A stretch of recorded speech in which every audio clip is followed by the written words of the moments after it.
everybody, it's me, Aidan, and welcome back to my cooking show, my little chefs. Today, we're going to be making dehydrated fruits. So basically, a couple days ago, I found out my air fryer has a dehydrating mode. So I tried it out, it was amazing, and now I want to test it with you. The ingredients I'm using are an opal apple, whee! An envy apple, whee! Cosmic, my favorite kind of red apple, whee! Salem cinnamon, whee! Pure maple sugar, the only sugar you guys know I like.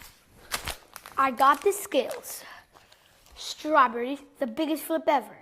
And that's all for ingredients. Whee!